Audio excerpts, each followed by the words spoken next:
다 함께 새롭게 번역된 사도신경으로 우리의 신앙을 고백하겠습니다. 나는 전능하신 아버지 하나님 천지의 창조주를 믿습니다. 나는 그의 유일하신 아들 우리 주 예수 그리스도를 믿습니다. 그는 성령으로 잉태되어 동정녀 마리아에게서 나시고 본디오 빌라도에게 고난을 받아 십자가에 못 박혀 죽으시고 장사된 지 사흘 만에 죽은 자 가운데서 다시 살아나셨으며 하늘에 오르시어 전능하신 아버지 하나님 우편에 앉아 계시다가 거기로부터 살아있는 자와 죽은 자를 심판하러 오십니다. 나는 성령을 믿으며 거룩한 공교회와 성도의 교제와 죄를 용서받는 것과 몸의 부활과 영생을 믿습니다. 아멘.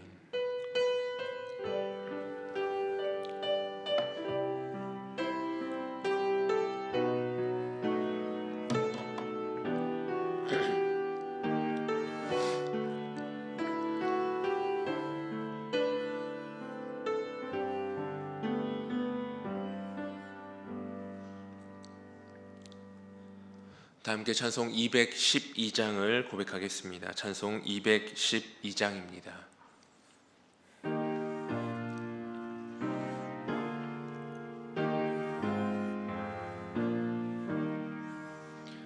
겸손히 주를 섬길 때 괴로운 일이 많으나 구주여 내게 힘주사 잘 감당하게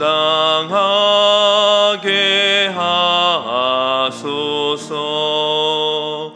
인자한 말을 가지고 사람을 감화시키며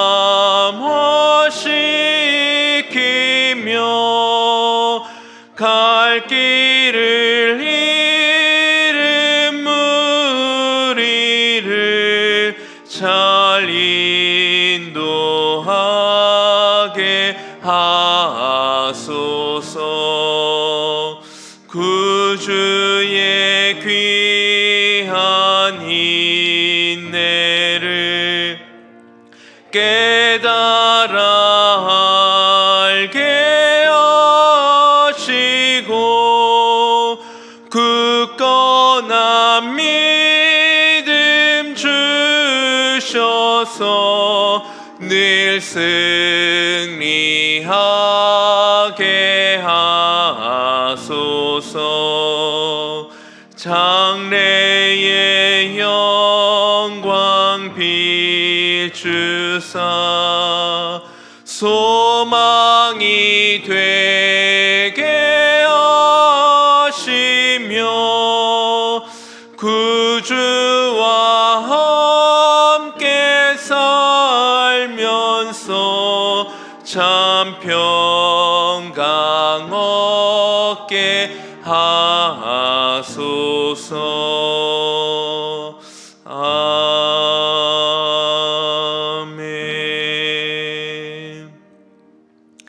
교회 소식 전해드립니다.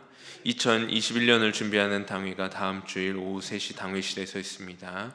귀한 당회가 되어질 수 있도록 성도님들 기도해 주시기 바랍니다. 2021년 교회학교 교사와 헌신자 청원 지원서가 안내석과 1층 로비에 준비되어져 있습니다. 많은 분들 헌신해 주시면 감사하겠습니다.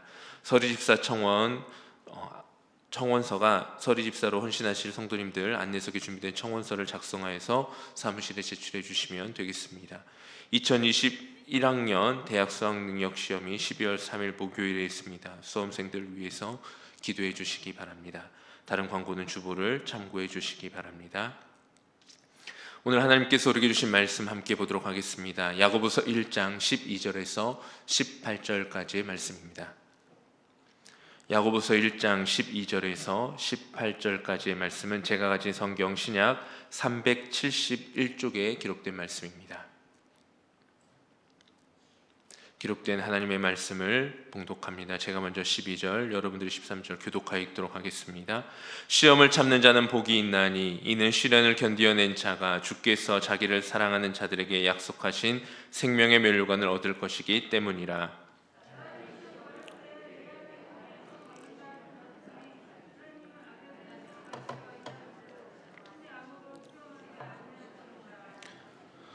오직 각 사람이 시험을 받는 것은 자기 욕심에 끌려 미혹됨이니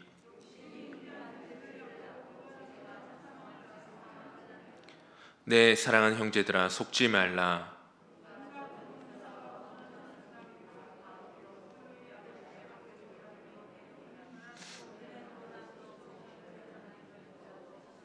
함께 읽겠습니다. 그가 그 피조물 중에 우리로 한 첫 열매가 되게 하시려고 자기의 뜻을 따라 진리의 말씀으로 우리를 낳으셨느니라. 아멘. 기도하겠습니다. 사랑과 은혜가 풍성하신 아버지 하나님, 하나님의 은혜와 사랑에 감사를 드립니다. 오늘도 주님의 말씀을 사모하며 수요일 하나님의 그 은혜와 사랑을 사모하는 심령으로 우리가 주님 앞에 예배드릴 수 있게 해주시니 감사합니다. 이렇게 우리가 교회에 나와서 모여서 또 함께 예배드릴 수 있는 이 모든 것이 하나님의 은혜임을 고백합니다. 하나님의 은혜와 사랑에 늘 감사하며 감격하는 마음으로 하나님께 영광 돌리는 우리 모두가 되게 하여 주옵소서. 주님의 은혜와 사랑에 감사하는 마음을 담아 귀한 예물을 하나님 앞에 올려드립니다. 하나님이 이 예물을 주님께서 기쁘게 흠양하여 주시고 이 예물이 쓰여지는 곳마다 주의 나라와 영광이 드러나는데 아름답게 사용되어지게 하여 주시옵소서. 하나님, 오늘도 주님의 말씀을 듣습니다. 주여 말씀하여 주옵소서. 전하는 자와 듣는 자 모두가 하나님의 말씀 앞에 바로 서서 그 하나님의 말씀에 귀를 기울이며 들려진 말씀대로 우리의 삶의 자리 가운데서 살아갈 수 있는 복된 은혜가 있게 하여 주시옵소서. 예수 그리스도의 이름으로 기도드립니다. 아멘. 혹시 여러분 삶 좋아하십니까? 뜬금없게 웬 삶이냐 하시겠지만 여러분들 혹시 산삼이 얼마나 귀한 것인지 잘 아시죠? 비싸고 잘 나오지도 않고. 그런데 인터넷을 찾아보니까요, 이 산삼보다 더 귀한 삶이 있다고 합니다. 어떤 삶일까요? 홍삼일까요? 오래된 인삼일까요? 인터넷을 찾아보니까요, 산삼보다 귀한 삶이 고삼이라고 합니다. 근데 다음 주 목요일 12월 3일이 이 산삼보다 귀한 고3들이 시험을 보는 날입니다. 바로 2021년 대학 수학능력시험이 다음 주 목요일 날 진행이 되어집니다. 짧게는 고등학교 3년, 길게 본다면 초등학교 때부터 고등학교 3년까지 총 12년. 그동안 열심히 학교에서 배우고 공부했던 그 모든 지식과 지혜들을 하루에 쏟아내야 하는 매우 중요한 날입니다. 자신이 가지고 있는 실력을 온전히 쏟아내야 하는 그 시험이라는 것은 아무리 준비를 철저히 했다 하더라도 마냥 즐겁고 기대되는 일은 아닙니다. 하물며 그 준비가 제대로 되어 있지 않는 이들에게는 시험은 정말 피할 수만 있다면 피하고 싶은, 안 볼 수만 있다면 안 보고 지나가고 싶은 그러한 일이 아닐까 생각해 봅니다. 왜냐하면 시험이란 그 결과가 반드시 그 뒤에 따라오기 때문입니다. 시험을 잘 준비하고 시험이 주는 압박감을 잘 견디어낸 이들은 좋은 결과를 가져올 것이고, 준비를 잘 하지 못하고 시험의 압박감을 견디지 못하여 포기한 이들은 좋은 결과를 가져올 수 없습니다. 시험을 잘 준비한 이들에게는 시험 뒤에 찾아온 그 모든 결과들이 선물처럼 느껴지고 시험 결과를 설레임으로 기다릴 것이며, 그렇지 못한 이들은 시험 결과에 따라 절망과 낙심의 마음이 찾아오게 됩니다. 오늘 우리가 함께 나눈 이 말씀에서 야고보는 다양한 시험들을 이야기하고 있습니다.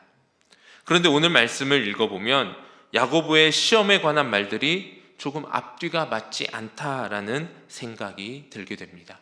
물론 오늘 이 본문의 말씀, 우리가 오늘 읽었던 이 말씀만 읽으면은 그런가 보다 하겠지만 우리가 야고보서 1장부터 처음 1장 1절부터 쭉 읽어 내려오면서 이 말씀을 읽으면 조금 이상한데? 라는 생각이 들게 됩니다.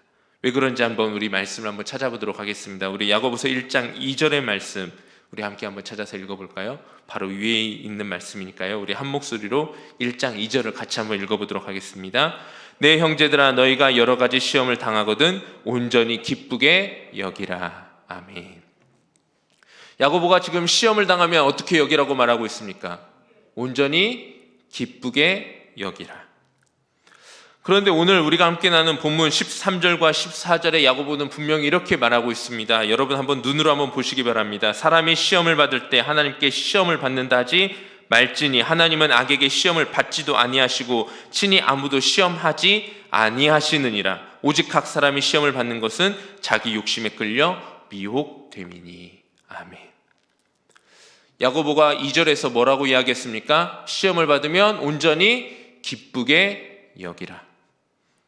그래 놓고서 야고보가 13절에 와서는 하나님은 아무도 시험하지 않으신다. 하나님은 시험하지 않는 분인데 왜 야고보는 시험을 받으면서 기쁘게 여기라 라고 말하고 있을까요? 쉽게 이해가 되지 않습니다. 하나님은 시험하지 않는 분이신데 하나님이 주시지도 않는 시험을 받으면서 왜 야고보는 기쁘게 여기라, 그것도 온전히 기쁘게 여기라 라고 말하고 있을까요? 그러나 이 말씀을 우리 한글 성경이 아닌 영어 성경으로 읽어보면은 이 말씀은 매우 쉽게 그리고 아무렇지도 않게 이해가 되어지는 말씀입니다. 왜냐하면 2절에서 말씀하고 있는 시험과 12절에서 말씀하고 있는 시험과 시련, 그리고 13절에서 말씀하고 있는 시험이 모두 각기 다른 단어로 사용되어져 있기 때문입니다.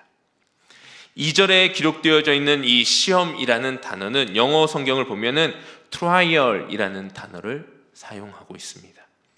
그리고 12절에 시험과 시련이라는 단어는 2절과 같은 trial이라는 단어와 시련은 test라는 단어를 사용하고 있습니다. 그런데 마지막 13절의 말씀에 보면은 이 13절의 시험은 tempted라는 단어가 사용되어집니다.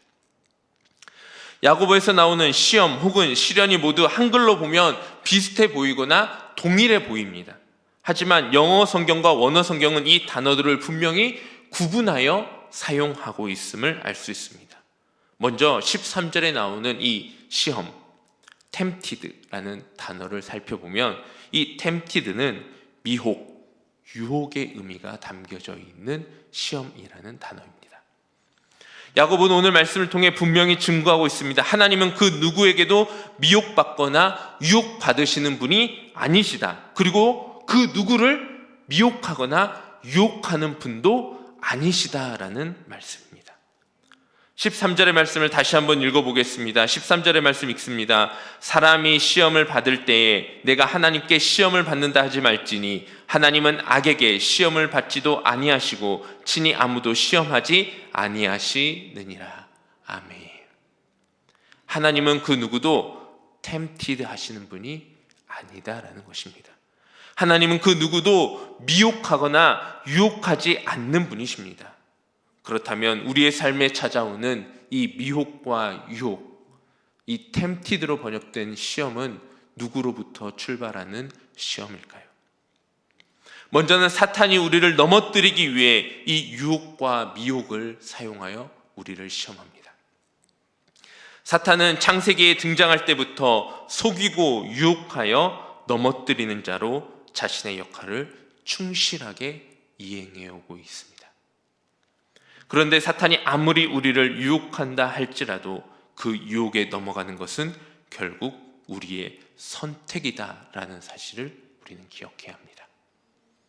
그 사실을 야고보는 이렇게 말하고 있습니다. 14절에 이렇게 고백합니다. 오직 각 사람이 시험을 받는 것은 자기 욕심에 끌려 미혹됨이니. 그렇습니다. 사탄의 미혹을 받고 그 미혹에 넘어지는 이유가 무엇입니까? 그것은 바로 우리의 심령 깊이 뿌리 박혀 있는 우리의 욕심 때문에 이 미혹에 넘어지게 되는 것입니다. 사람은 누구나 욕심이 있습니다. 다른 사람보다 더 잘 되고 싶은 욕심이 있습니다. 다른 사람보다 조금 더 많이 가지고 싶은 욕심도 있습니다. 다른 사람보다 더 높은 자리에 앉고 싶은 욕심도 있습니다. 수많은 욕심들이 우리의 마음을 가득히 채웁니다. 우리 인간의 욕심이 얼마나 큰지 속담에 이런 속담이 있더라고요. 바다는 메워도 사람의 욕심은 못 채운다. 바다가 얼마나 큰지 모르시죠? 지구의 70%를 차지하고 있는 그 어마어마한 바다를 설령 채울 수 있다 할지라도 사람의 욕심은 채울 수가 없다라고 합니다. 우리의 욕심이 얼마나 큰지, 우리의 욕심이 얼마나 거대한지 극명하게 보여주고 있는 그러한 말인 것 같습니다. 사탄은 우리 인간의 그 깊은 거대한 욕심의 구덩이를 너무나 잘 알고 있습니다. 그리고 끊임없이 그 채워지지 않는 욕심의 구덩이에 세상의 것들을 채워보라고 미혹합니다. 그러나 이 세상에 그 어떤 것을 쏟아 부어 보아도 우리의 욕심의 구덩이는 채워지지 않고 오히려 더 큰 욕심에 대한 갈망으로 목말라 할 뿐입니다. 집 없는 사람에게는 집을 가지는 것이 소원입니다. 그런데 내 집을 마련하면은요, 조금 더 넓은 집을 갖고 싶어 합니다. 좀 더 넓은 집을 갖게 되면 이제는 전망도 좋고 좋은 고급진 인테리어로 아름답게 꾸며진 집이 욕심이 납니다. 이 욕심은 이 세상의 모든 것에 적용되어집니다. 비단 집뿐만 아니라 차를 사면 더 좋은 차가 갖고 싶고, 더 좋은 차를 갖고 싶으면 더 많은 차를 갖고 싶고, 자녀가 좋은 대학에 가면 더 좋은 대학, 더 좋은 학과가 바라봐지고, 더 좋은 직장이 꿈꿔지고, 더 많은 돈을 버는 그러한 삶을 기대하게 되는 것입니다. 사람의 욕심은 끝이 없습니다. 더 좋은 것을 바라고, 좋은 것이 들어오면 더 좋은 것을 바라고, 끝까지 해갈되지 않는 목마름에 허우적거리는 것이 우리 인간의 욕심입니다. 사탄은 끊임없이 세상의 것으로 우리의 마음을 채워보라고 유혹합니다. 그러나 분명히 기억하십시오. 우리의 마음은 세상의 것으로 절대로 채워질 수 없습니다. 그 사실을 사탄이 너무나 잘 알고 있지만 우리를 넘어뜨리기 위해 계속해서 우리의 욕심을 자극하고 미혹하여 우리를 시험에 들게 하고 있는 것입니다. 그리고 그 시험의 결과가 어떻게 흘러갑니까? 오늘 본문 15절은 분명히 우리에게 이렇게 말하고 있습니다. 욕심이 잉태한 즉 죄를 낳고 죄가 장성한 즉 사망을 낳느니라. 사탄이 기대하는 최고의 결말이 바로 이것입니다. 욕심이 잉태하여 죄를 낳게 하고 죄가 장성하여 결국에는 사망에 이르게 하는, 하나님과 단절시켜버리는 그 삶을 사탄은 우리에게 요구하고 있는 것입니다. 왜냐하면 사탄은 한 영혼이라도 더 하나님과 단절시켜 그 영혼을 망하게 하는 것이 그의 유일한 사명이기 때문입니다. 사탄의 시험이 우리의 욕심을 미혹하여 사망에 이르게 하는 것이라면 하나님의 시험은 어떠한 시험일까요? 하나님은 우리를 절대 미혹하거나 유혹하여 넘어지게 하시는 분이 아니십니다. 그런데 하나님이 우리를 시험하시는 때가 있습니다. 하나님의 시험은 크게 두 가지로 나누어 살펴볼 수가 있습니다. 먼저 하나님의 시험은 우리의 믿음이 얼마나 온전하게 하나님을 향하여 있는지를 확인하시는 테스트입니다. 이 시험을 거쳐 우리 자신의 믿음의 성장과 성숙도를 체크해 볼 수 있습니다. 그리고 우리가 하나님을 얼마나 신뢰하고 있는지를 알아볼 수 있습니다. 하나님의 이 시험, 즉 테스트는 말 그대로 우리의 믿음의 정도와 수준을 확인하기 위한 시험이기 때문에 우리를 넘어뜨리거나 멸망에 이르게 하기 위한 도구가 아닙니다. 오히려 이 시험을 통해 우리는 더욱 하나님을 신뢰하는 자리로 나아갈 수 있게 됩니다. 그리고 우리의 부족한 믿음이 다시 견고해지기 위해 하나님의 은혜와 긍휼을 바라보며 소망할 수 있는 자리로 나아갈 수 있게 만들어주는 것이 바로 하나님의 테스트입니다. 둘째로 하나님의 목적을 성취하기 위한 도구로의 트라이얼, 즉 시련이 있습니다. 이 시련, 이 시험이 야고보서에서 야고보가 계속해서 강조하고 있는 시험입니다. 하나님의 주권 아래에서 하나님이 우리를 더욱 하나님의 사람으로 만들어가기 위한 훈련으로 사용하시는 도구, 트라이얼, 시련, 연단, 시험입니다. 하나님이 우리에게 이러한 시험을 주는 이유를 말씀을 통해 한번 살펴보겠습니다. 먼저 3절과 4절의 말씀을 함께 한번 보도록 하겠습니다. 우리 3절과 4절 말씀 같이 한번 읽어볼까요? 이는 너희 믿음의 시련이 인내를 만들어내는 줄 너희가 알미라. 인내를 온전히 이루라. 이는 너희로 온전하고 구비하여 조금도 부족함이 없게 하려 함이라. 아멘. 하나님이 우리에게 믿음의 시련을 주시는 이유, 인내를 이루고 인내를 통하여 온전히 구비하여 조금도 부족함이 없게 하시기 위함입니다. 오늘 말씀도 한번 보겠습니다. 12절의 말씀입니다. 12절의 말씀에 이렇게 고백합니다. 함께 읽겠습니다. 시험을 참는 자는 복이 있나니 이는 시련을 견디어낸 자가 주께서 자기를 사랑하는 자들에게 약속하신 생명의 면류관을 얻을 것이기 때문이라. 아멘. 시험을 찾는 자, 시련을 견디어낸 자가 시련을 견디어낸 자에게 하나님은 약속하신 생명의 면류관을 준비해 놓고 계십니다. 하나님이 약속하신 생명의 면류관은 무엇일까요? 17절의 말씀에 야고보는 이 생명의 면류관을 이렇게 표현하고 있습니다. 온갖 좋은 은사와 온전한 선물이 하나님께로부터 내려오나니. 아멘. 온갖 좋은 은사와 온전한 선물, 이것이 바로 하나님께서 우리를 위하여 준비해 놓으신 생명의 면류관입니다. 18절에는 이렇게 고백합니다. 18절의 말씀, 하나님은 이 생명의 면류관을 받는 이에게 놀라운 복을 약속하시는데 18절의 말씀도 같이 한번 읽어볼까요? 그가 그 피조물 중에 우리로 한 첫 열매가 되게 하시려고 자기의 뜻을 따라 진리의 말씀으로 우리를 낳으셨느니라. 아멘. 하나님이 우리에게 주신 생명의 면류관, 온전한 선물이 무엇입니까? 진리의 말씀으로 우리가 새롭게 태어나는 것입니다.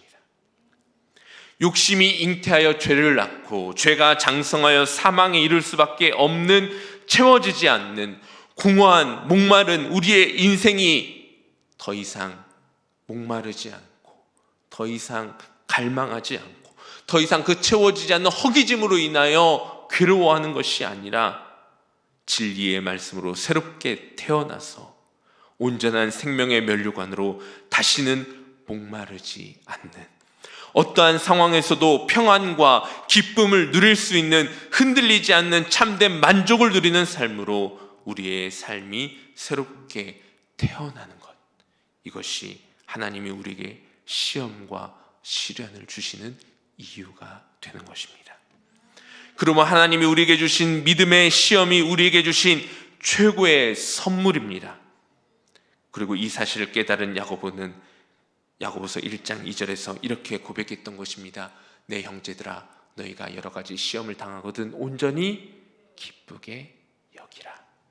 왜 기쁘게 여겨야 합니까? 하나님이 주신 최고의 선물이 우리에게 준비되어져 있기 때문에.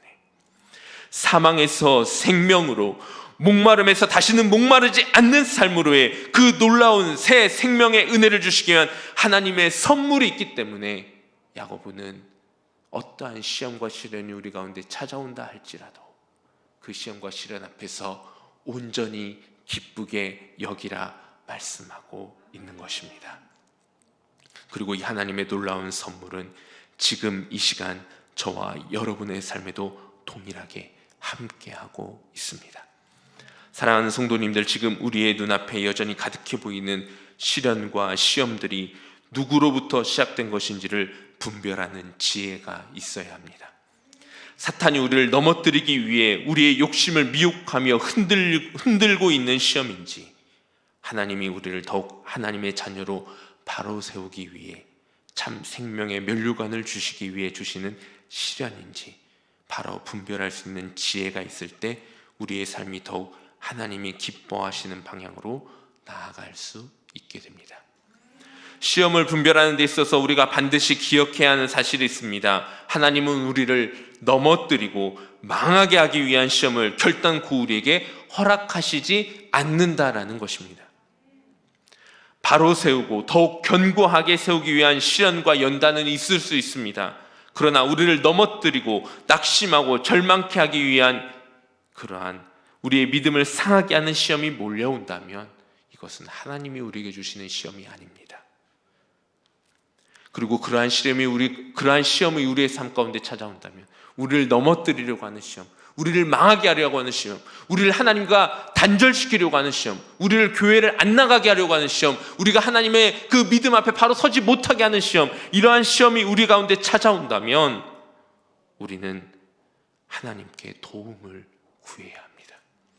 우리 주님께서도 우리에게 분명히 우리에게 기도를 가르쳐 주시면서 그 사실을 말씀해 주셨습니다. 마태복음 6장 13절에 뭐라고 우리 주님께서 기도를 가르쳐 주셨습니까? 우리를 시험에 들게 하지 마시옵고 다만 악에서 구하시옵소서. 시험에 들게 마시옵고 다만 악에서 우리를 구해 주시옵소서. 우리를 넘어뜨리려고 하는 사탄의 시험이 몰려오고 우리의 욕심이 우리의 마음을 지배하려고 할 때 우리의 힘으로 그 시험과 욕심을 이길 수 없음을 바로 인지하고 우리는 우리를 악에서 구하여 주시는 하나님을 향해 도움의 손을 내밀어야 합니다. 하나님, 이 손을 붙잡아 주십시오. 다만 악에서 우리를 구하여 주십시오. 이 손을 붙잡고 우리를 일으켜 주십시오. 하나님께 기도하며 나아가야 합니다. 그러나 우리의 시험이 우리의 믿음을 더욱 견고하게 하시기 위한 하나님의 시련과 연단이라면 온전히 기쁘게 여김으로 온전히 구비하여 조금도 부족함이 없는 삶을 향하여 우리의 발걸음을 힘차게 옮겨가야 할 것입니다. 하나님을 시험을 참는 자에게 복을 주시되 생명의 면류관을 준비해 주시고 온갖 좋은 은사와 온전한 선물로 우리를 새롭게 태어나게 해주신다는 사실을 기억하며 감사함으로 우리의 시련을 감당해야 할 것입니다. 지금 우리의 삶에 닥쳐온 가장 큰 시험 혹 시련이 있다면 그것은 두말할 것 없이 코로나19로 인하여 찾아온 우리의 삶의 어려움들일 것입니다. 코로나19로 인하여 찾아온 경제적인 어려움과 사회적인 어려움들로 인해 너무나 견디기 버거운 시간들을 우리는 보내고 있습니다. 끝이 보이지 않고 해결책이 보이지 않는 답답한 현실이 우리의 마음을 너무나 크게 짓누릅니다. 그러나 이 모든 상황이 하나님이 우리의 믿음을 더욱 견고하게 하시기 위한 시련이라면 우리는 이 시련 속에서 하나님의 숨겨진 선물을 찾고 발견해야 합니다. 확실한 보상이 약속되어지고 그 약속을 확신할 수 있다면 지금 당장의 고난과 어려움은 능히 감당할 수 있습니다. 그래서 바울도 로마서 8장 18절에서 이렇게 고백을 했습니다. 생각하건대 현재의 고난은 장차 우리에게 나타날 영광과 비교할 수 없도다. 바울은 지금 고난과 지금의 시련이 하나님이 주신 선물이라는 확신이 있었습니다. 그가 복음을 전하면서 당하는 그 수많은 시련과 아픔들, 매맞음과 여러 가지 환난들, 이 모든 것들이 사탄이 준 것이 아니라 하나님이 나를 더욱 견고하게 하시기 위한 시험과 시련임을, 연단임을 그 바울은 알았기 때문에 장차 우리에게 나타날 영광과 비교할 수 없는 그 영광을 사모하면서 그 고난을, 그 시험을, 그 시련을 견뎌내고 이 모든 것들을 하나님의 선물로 여기며 묵묵히 자신의 사명의 길을 걸어갔던 것입니다. 사랑하는 성도님들, 하나님이 주신 선물이 있습니다. 지금 이 시련과 연단이 하나님의 채찍도 아니고 더더욱 하나님의 저주도 아닙니다. 지금 이 시련과 연단의 시간이 하나님이 우리에게 주신 선물입니다. 선물을 받은 자가 나타내야 할 반응은 감사와 기쁨입니다. 선물을 받았는데 감사하지도 않고 기뻐하지도 않는다면 선물을 준 이의 마음을 크게 상하게 하는 매우 상하게 하는 일이 되어버리고 맙니다. 하나님이 주신 선물이 있습니다. 더 이상 세상의 것들로 목말라 하지 않고 영원히 목마르지 않는 참 평안과 기쁨이 우리에게 주신 하나님의 선물입니다. 오늘 하나님이 주신 선물을 잘 깨달아 참 감사와 기쁨으로 하나님께 영광 돌리는 저와 여러분의 삶이 되기를 우리 주님의 이름으로 간절히 축원합니다. 기도하겠습니다. 사랑과 은혜가 풍성하신 아버지 하나님, 오늘도 우리의 삶의 자리 가운데 하나님의 그 풍성한 선물을 허락하여 주시니 감사를 드립니다. 우리의 눈으로 보았을 때는 그것이 시련이고 연단이고 시험처럼 보인다 할지라도 그 모든 시험과 시련과 연단을 뛰어넘어 하나님의 놀라운 은혜와 복이 그 자리에 준비되어 있음을 우리의 믿음의 눈을 들어 바라보게 하여 주시고, 하나님께서 우리에게 주신 그 선물을 잘 받고 누려서 그 시험을 또 잘 통과하여서 하나님께 큰 영광 올려드릴 수 있는 우리 모두가 되게 하여 주시옵소서. 이 세상의 것들은 우리를 다시 목마르게 합니다. 그러나 하나님이 주신 선물은 다시는 목마르지 않는 참 평안, 참 기쁨, 참 평강인 줄을 우리의 믿음의 눈을 들어 바르게 하여 주시고 고백하게 하여 주시옵소서. 예수 그리스도의 이름으로 기도드립니다. 아멘. 우리 함께 찬양하겠습니다. 찬송가 410장을 함께 고백하겠습니다. 410장입니다.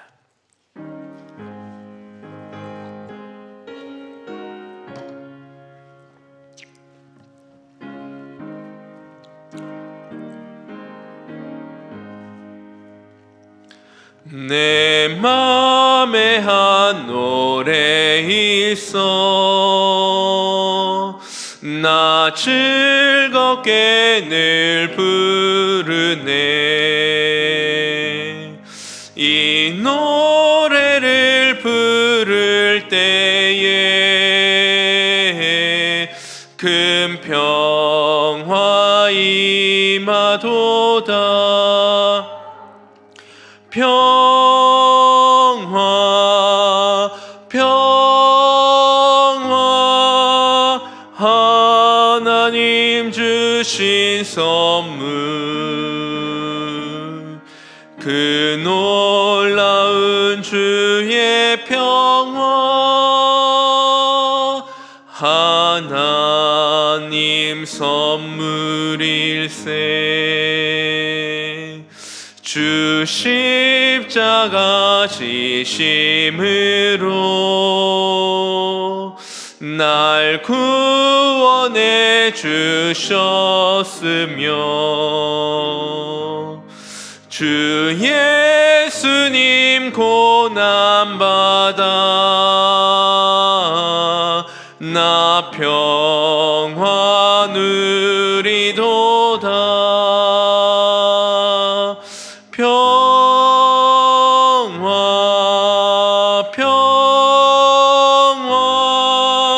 하나님 주신 선물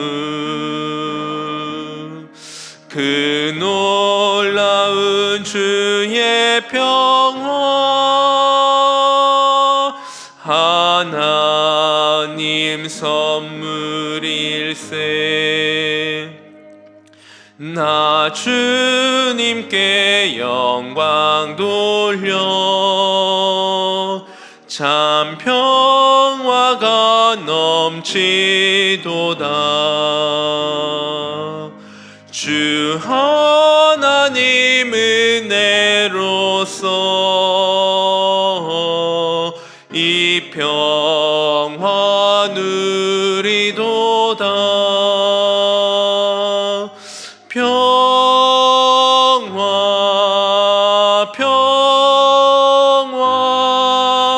하나님 주신 선물 그 놀라운 주의 평화 하나님 선물일세. 이 평화를 얻으려고 주 앞으로 나아갈 때 주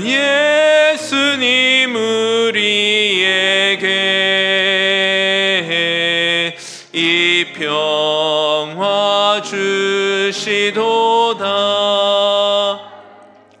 평화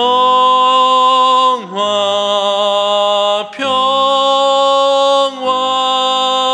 하나님 주신 선물